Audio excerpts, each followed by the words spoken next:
Adam Smith versus Karl Marx. This could quickly turn into a debate between the ideas of capitalism and the ideas of socialism, or the ideas of capitalism and the radical version of socialism, Marxism, or it even could turn into a debate between capitalism and communism, which derived from Marxism. Although these philosophers varied greatly in their ideas and philosophies, without them the Industrial Revolution would not have been what it is, and it would not have the effect today without them. Adam Smith. Adam Smith was born on June 17, 1723, in Scotland.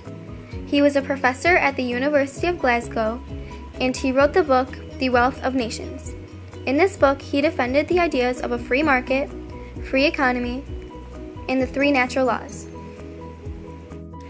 Smith was a firm believer in laissez-faire economics, and he also thought that economic liberty would result in economic progress.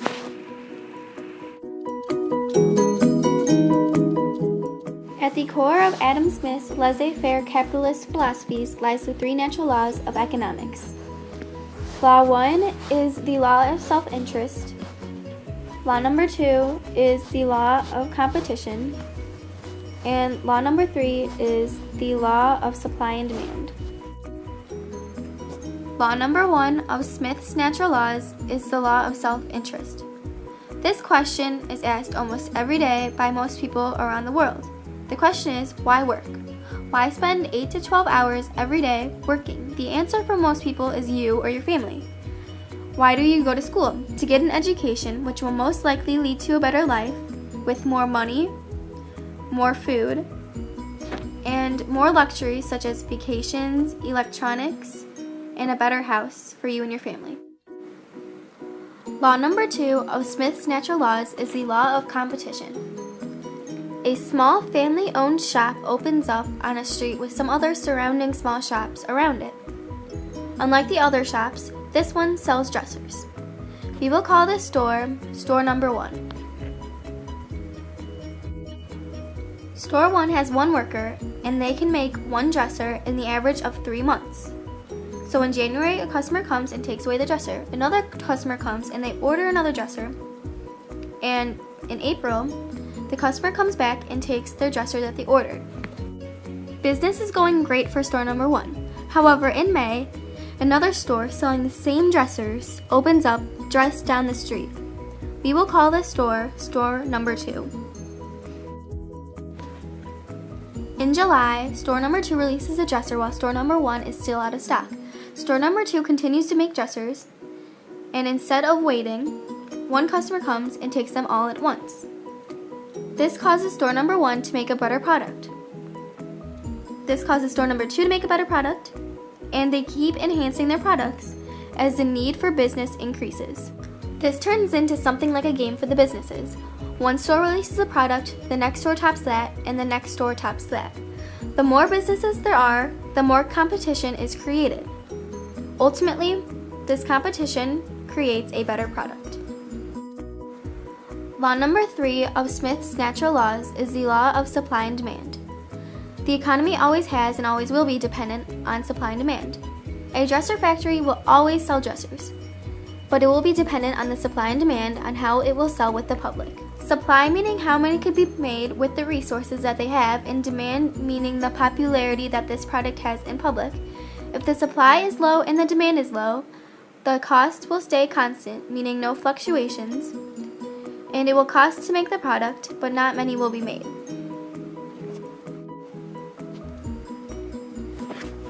When the supply is low and the demand is high, it will cost to make the product, and it will be very expensive to buy it.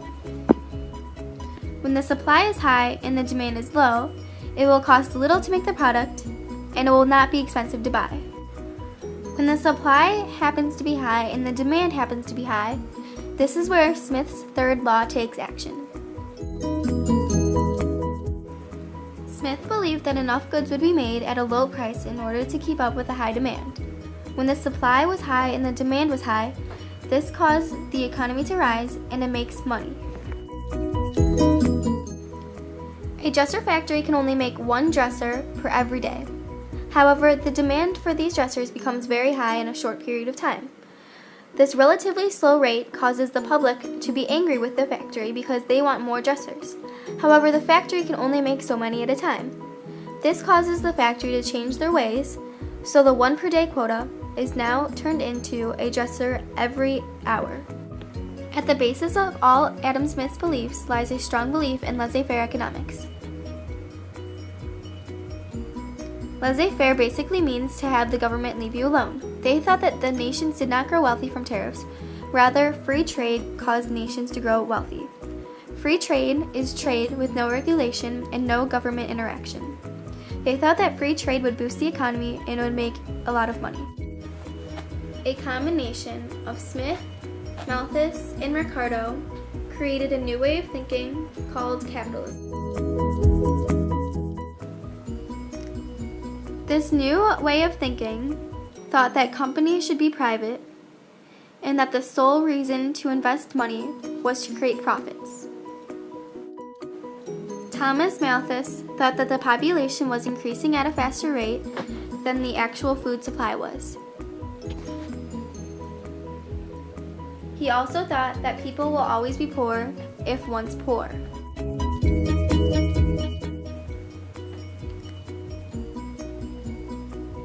David Ricardo also thought that once you are poor, you will always be poor. He also thought that if there was a high number of workers and a high number of resources, the product will be cheap. However, if there's a low number of workers and a low number of resources, it will be expensive. Karl Marx was born May 5, 1818 in Germany. Coming from him came the philosophy of Marxism, which was really just a more radical version of socialism. In his book, The Communist Manifesto, he expressed his thoughts in the problems that he saw in the capitalist system. In his book, he discussed the problems with permanent social classes, and he also discussed how the poor will suffer because they will always be poor. He thought that human society always has been and always will be derived of social classes, and that these social classes will be permanent. He thought that once poor, you will always be poor. In the Communist Manifesto, Karl Marx explained his views on social classes. He thought that social classes are permanent. Before the Industrial Revolution, he had workers on the bottom, the bourgeoisie or the middle class in the middle, and then wealthy on top. After the Industrial Revolution, he thought that the workers were going to be on the bottom, the middle class in the middle, and wealthy on the top. However, he had a gap between the wealthy and the rest. He thought that the wealthy were going to grow even wealthier, and that the poor were going to grow even poorer. With the distribution of money with extremely wealthy on the right and extremely poor on the left. Before the Industrial Revolution, Marx thought that the wealthy, the middle class, and the poor were relatively close to one another based on the distribution of wealth. However, after the Industrial Revolution, he thought that the wealthy would grow extremely wealthy, the poor would grow extremely poor, and the middle class would lose some of their wealth as well.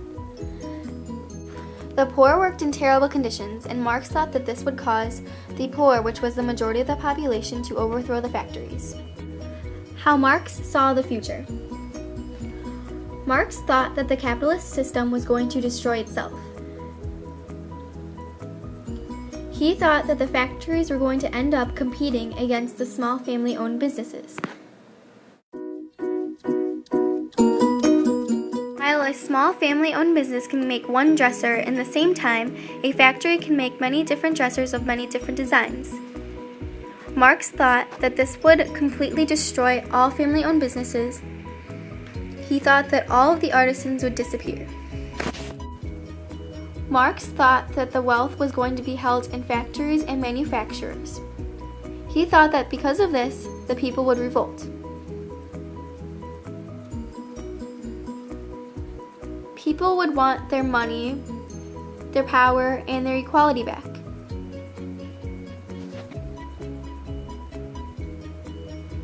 He thought that because of this, everything would be shared, everyone shared, and everyone's profits would share. This would cause complete equality. The government would be held in the people. This new society would now become social class free. Marx described this point as a state of communism. Marx's stage of pure communism. Marx considered this stage the last phase in turning the society into complete socialism. In this phase, everything is owned by the people. Private property would cease to exist. All land would become owned by the people.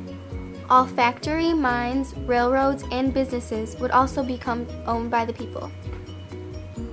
All food and goods would become shared equally among all. There were very few immediate reactions to Marx's The Communist Manifesto. However, by the turn of the century, Marx's ideas of communism had spread all the way around the world.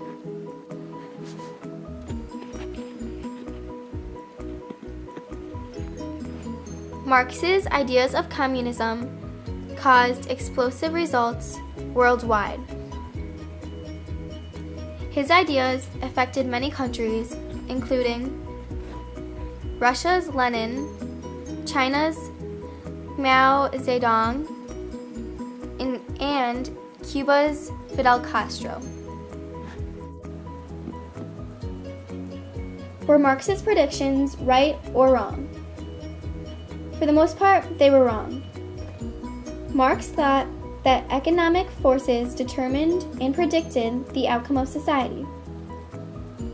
Turns out there are many factors, including religion, nationalism, ethnic loyalties, and a desire for democratic reforms.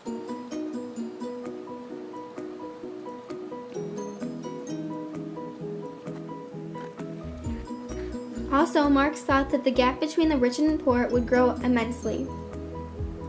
The gap actually did not grow because the government had enforced many new reforms that would prevent this from happening. Although the ideas of these philosophers varied greatly, our society would not be what it is without them.